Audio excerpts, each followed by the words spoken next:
Look, I guess you just have to go back a couple of days and seeing, that Afghanistan beat Pakistan as well. The shorter the format, the more every team's in the game, isn't it? And I guess that's the exciting part about T20 cricket. And, we've shown over a period of time that we can play some good T20 cricket. So hopefully we can adapt quickly to these conditions. I think the boys have now got a better understanding of what we could expect, and hopefully we can go out there and put on a good show.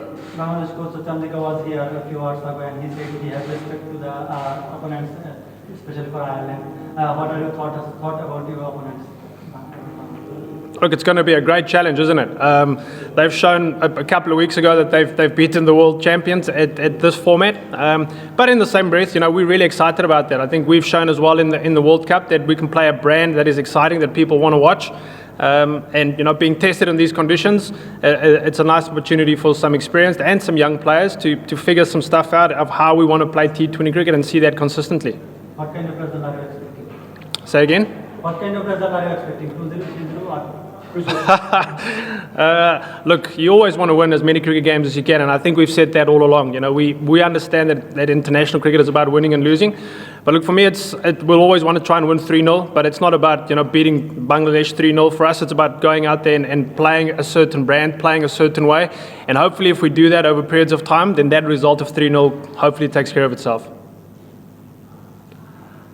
Coach, Sri Cricket obviously had some winner in it, and Bangladeshi pacers traveled Irish batters. Because this wicket doesn't look that much green. How do you assess this wicket? It looks like a belter, and do you think less grass give some kind of relief to the Irish batters as well? Yeah, look, I guess when you think about T20 surfaces, you think about runs, don't you? And that's what people want to see. So that wicket looks a lot flatter than the Sylhet one, obviously. It's rock hard.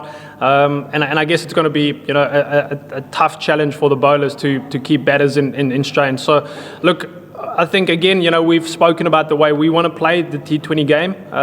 We want to throw punches. We want to come out playing an attacking brand of cricket. And I guess, it's up to our players now to go out there and not just talk about it, but actually do it. So that's a nice little challenge for us against a team, like I've just said, that have, shown that they can play some really, really good cricket as well. Talking about your batters, Starling, Balram, all of them failed in the ODIs, and they might be morally a bit down.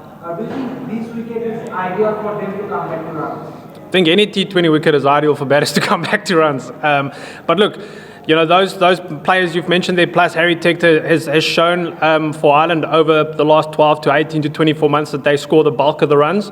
They didn't get it right in 3 games. It doesn't make them bad players, and in fact, it just makes the reality so much more that they're actually closer to scoring some runs for us again. And again, hopefully we can go out there and we can put those words to action. One last from my side. 2 p.m. start. Do you think this is a bit odd for a T20 game to start, the timing, and also there's a possibility that you might play in empty stand. I mean, people might not come to see the match. Do you think that releases some pressure, crowd pressure for Irish guys? Look, the timing is the timing of cricket. I guess it's more trying to figure out what the conditions could be and couldn't be around those timings. Obviously, if you play later into the night, you take those considerations into fact. And look, at the end of the day, we're here to try and win cricket games, and hopefully if we do that consistently, then, people want to rock up and come and see us play. I think we've shown that throughout the World Cup. We had a nice travelling support with us as well through the World Cup from people back home. So, look, at the end of the day, hopefully we can go out there and put some action to these words that we talk about and how we want to play and get some of those results at the end of the game. When other countries visit Bangladesh, they are always concerned about the spin attack. But this time Bangladesh have a great bowling attack also. So what do you think, Bangladesh? What your thought about Bangladesh different? Look, I guess they've shown us, not just in our series, but also in the series against England, that the Bangladesh side's becoming an all-round side, isn't it? It's not just about playing spin anymore. They've got a quality seam attack as well, and I guess. That's come down to years and years of work and planning to get them into this position where now they can play what's in front of them. And I guess, if you flip it over for us, that's the challenge. Our batters don't necessarily face 140 kilometres an hour in our domestic circuit at this stage. And look, that's a challenge. That's something we've identified and we're going to try and work on. And look, at the end of the day, we know why we're here. We know we've got to play cricket in a couple of days, and we've got to go out there and put our best foot forward.